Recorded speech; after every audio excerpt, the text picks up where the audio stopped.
Hey, how y'all doing, man? Y'all give it up to Akeem one more time. That shit. I said, how am I gonna follow this shit? Akeem, a good brother. Good brother. I back there talking to him. Good, solid, strong, gay brother. And I respect that shit, because he out with it. A lot of niggas lying. Don't lie. Live in truth. Don't just be gay on the weekend. Like, live.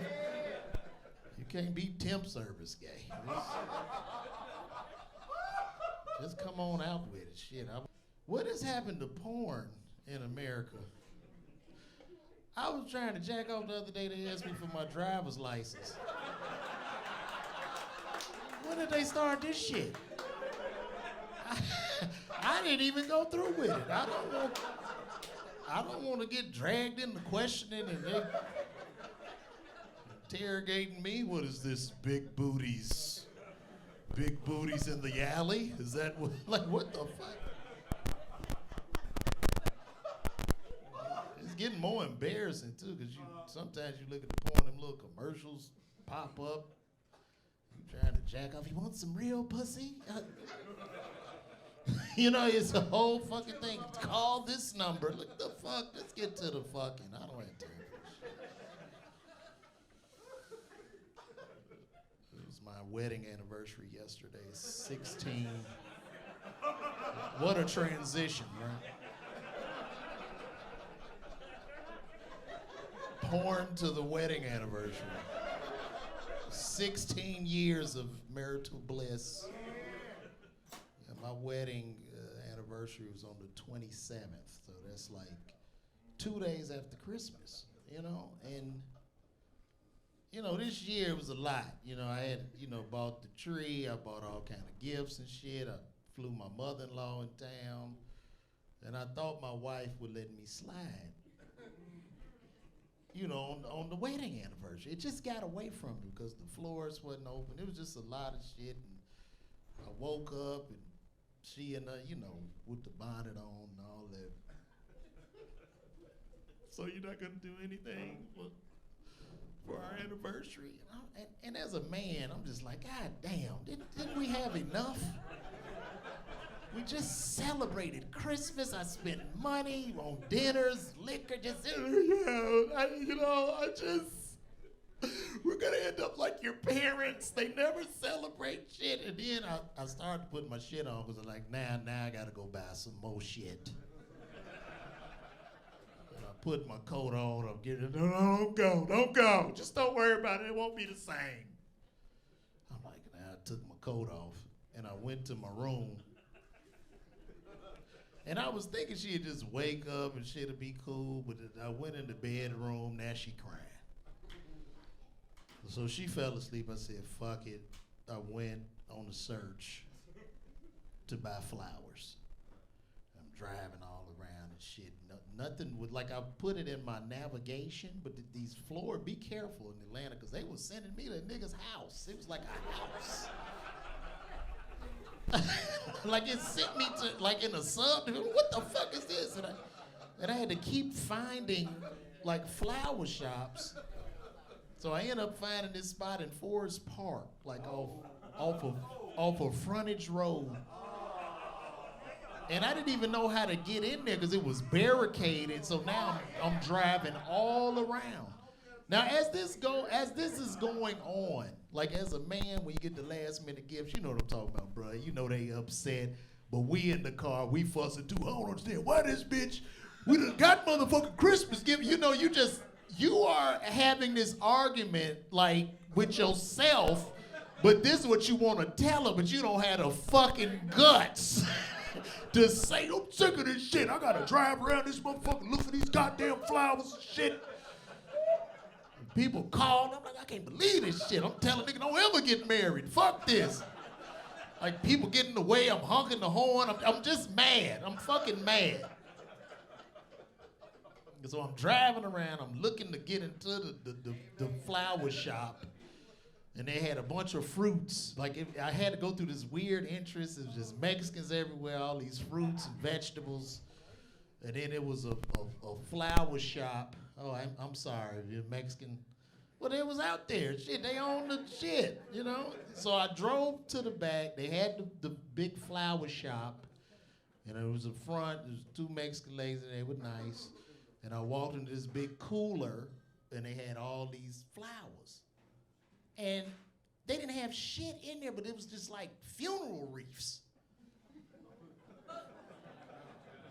Everything was $200 in this motherfucker. Just a big ass fucking flowers. And I'm like, damn, I'm thinking I could get a deal because it didn't seem like they were that busy. So I said, yo, could I get a deal? No, friend, it's 200. I'm like, fuck. And that's the worst shit, because when you a last minute gift guy, you gotta get that shit. So now you looking dumb as hell. You carrying all this big ass shit. You know, you gotta carry, you got all this equipment and the fucking balloons. And you walk into the car, and that's the worst shit when you get the balloons, because as a man, like I be thinking I'm gonna get in a fight, and that's the worst shit, you get in a fight, you got balloons in your hand. Somebody beating your ass and a heart gets released into the sky as you getting your head stomped into the fucking ground and you trying to hold on to the bouquet of balloons. So I had to get these fucking big ass wreaths. I spent $200 on flowers. Then they had the numbers. So I got a 1 and a 6. But they wanted $20 per number. So I said, no, fuck that. So then I go to Publix. It was just a whole fucking thing. And I finally got him in, and then she was happy. And then I went through all this shit. Then here's the thing. Where the fuck is my gift? You didn't get married alone. Where the fuck is my anniversary gift? So next year, I'm gonna cry. I'm gonna beat her up. I'm gonna wake up before her. We're gonna end up like our parents. I don't have anything out here. There's no cake, there's nothing. She wouldn't let me slide. I just thought she'd be like, it's all good, my nigga. You got it. Get it next year. And I'd be like, that's my baby. But then that led to a sushi date. It was just a whole fucking thing. But she was happy after a $600 spend. She was excited after that. And I'm going to get me some pussy tonight. I ain't getting no pussy yesterday. I'm going to tear that ass up and knock the bottom out that motherfucker when I get in there. I'm going to take my pants off in the car.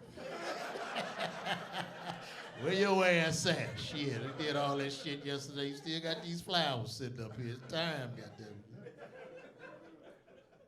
I've been married 16 years. Sometimes my wife tell me about her friends and shit. Like, one of her girlfriends, like, she date this dude, but this motherfucker, he just get away with everything. I get so jealous. I be getting jealous as fuck. And then she gonna say that he couldn't make it to her birthday party because his friend at work got in a car accident. What the fuck? And I was like, she fell for that? Yes. Fuck.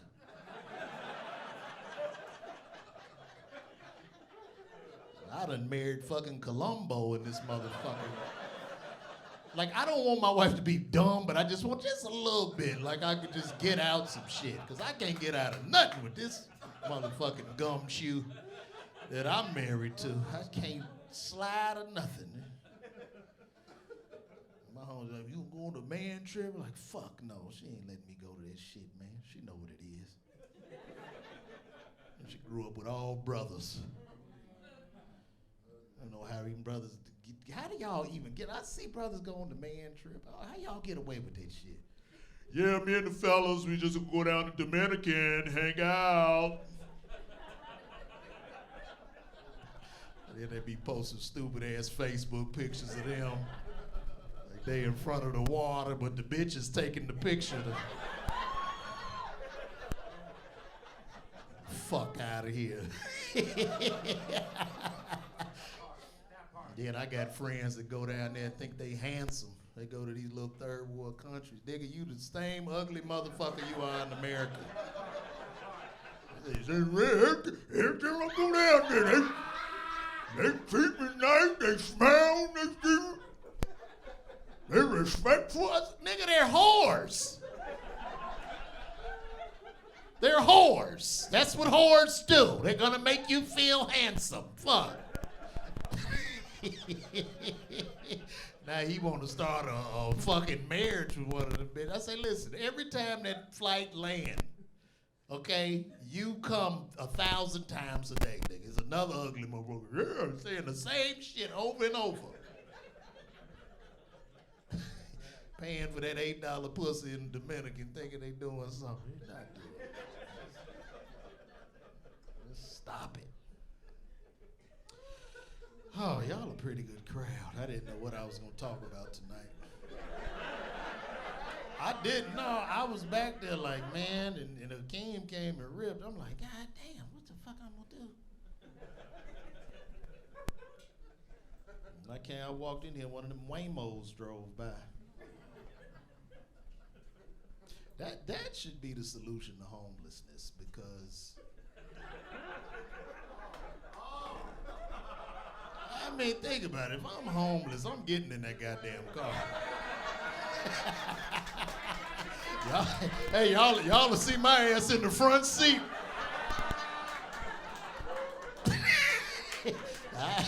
like I'm driving it. Yeah, I'll pull up too. I thought this was driverless. Not this one. This is a special one. Are these your shoes back here? Yeah, just working. Ain't no way in hell. I'm living in that damn Waymo.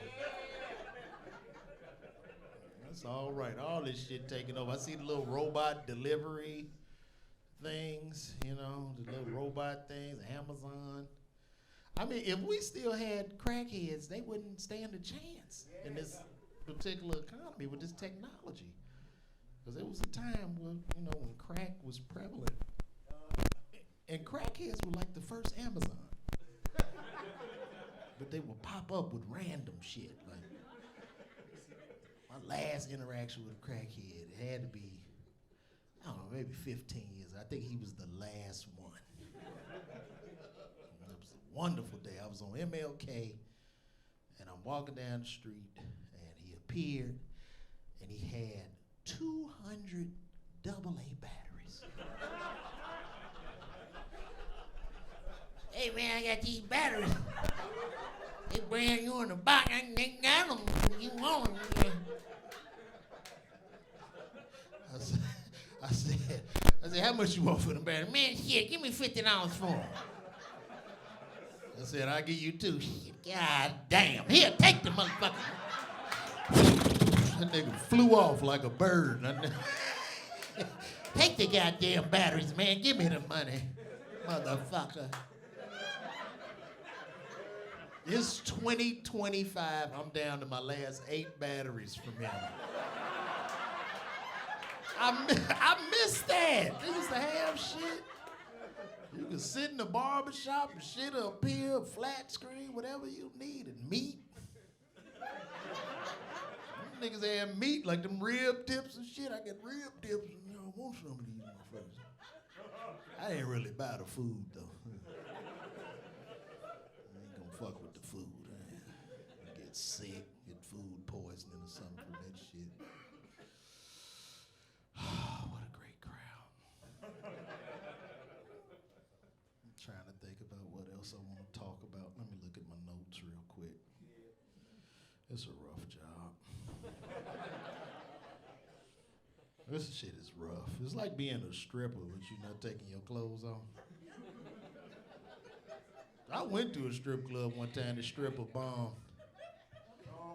She just wasn't attractive. No, I'm good. Fuck you then. Bitch, I'm sorry. What the fuck?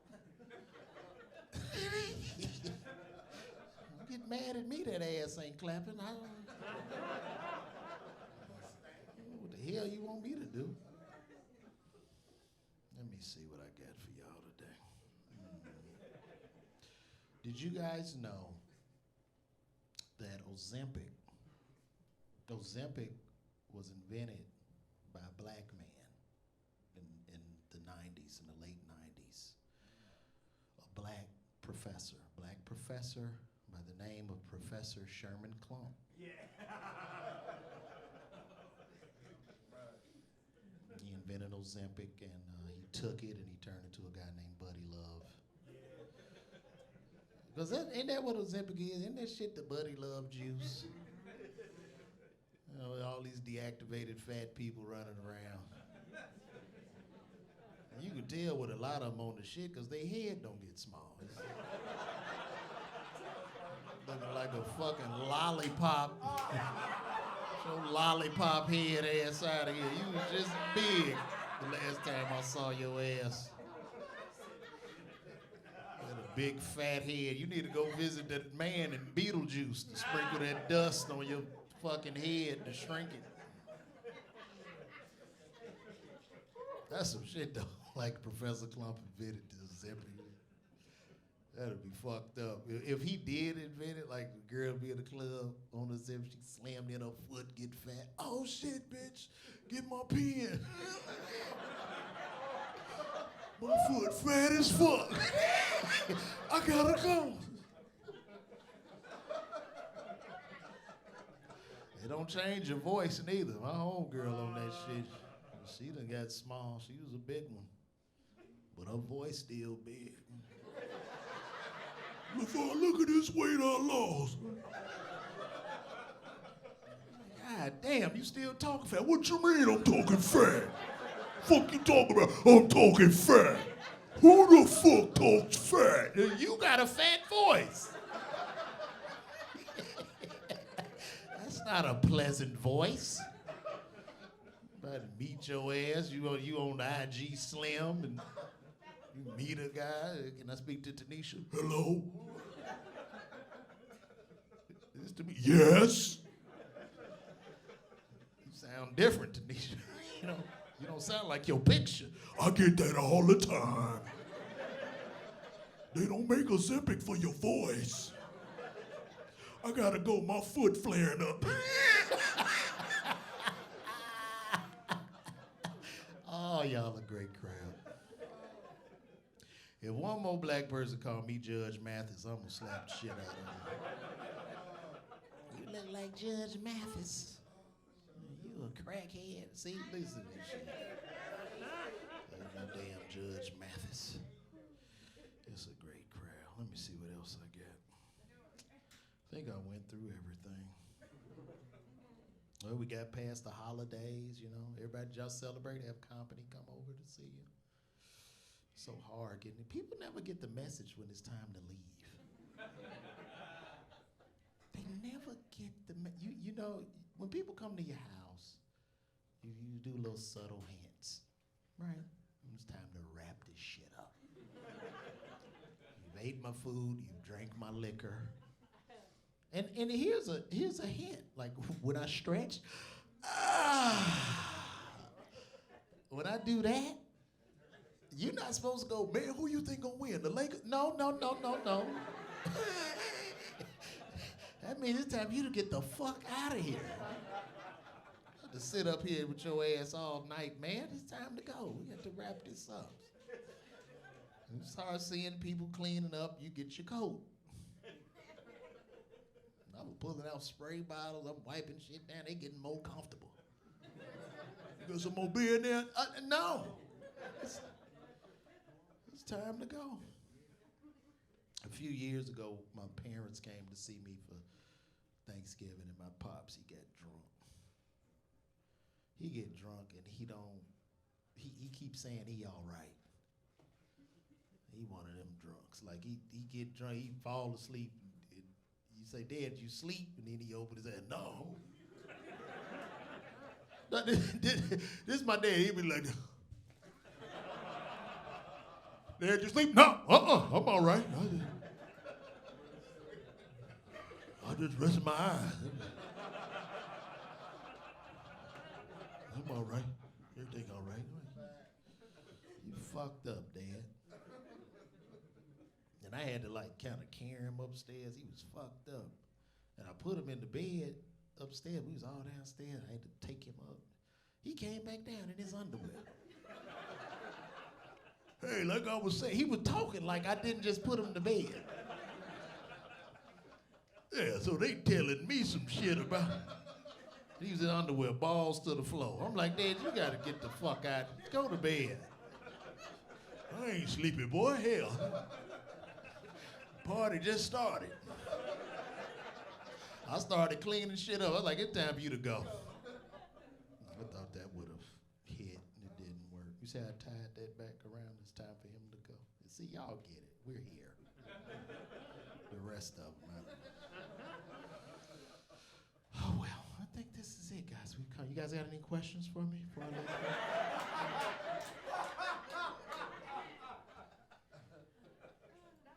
So I've been doing comedy now full time for about 5 years. I happened for 20 years. I've been doing comedy maybe 25, but I worked simultaneously. So I was a pharmacist as well as a comedian. So yeah, that's how bad retail pharmacy is. It's gotten that fucking bad. CVS drove me to this. Fuck no, I'm not in there. That shit is horrible.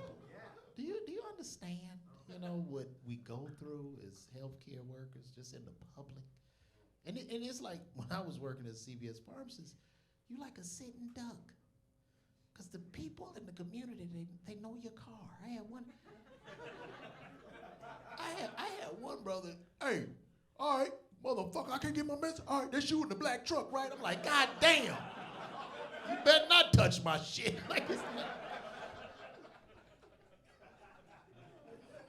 They don't give a fuck. I mean, these corporations, they don't care. People cuss you out at the register. My last days of pharmacist, and I don't know if any of y'all have ever worked retail, but I'm gonna give you a little tip. Like sometimes you get into it with a customer. So I'm getting into it with this customer, and there's a long line behind him. And we're going back and forth. No, my doctor said I'm supposed to get 30 Cialis. We going back and forth. The line is getting longer, the drive-through getting more backed up, phone is ringing off the hook, and I see people behind him getting frustrated. So, this is what I did. There was a brother right behind him, people behind him. So I said real loud. I said, look, sir, this is what your doctor wrote for you, but it's pretty selfish of you to hold the line. I can't get to the rest of these people. And then the brother behind him go, you goddamn right, motherfucker. And then I walk off. Look, that's my time, man. My name is Bob Walker.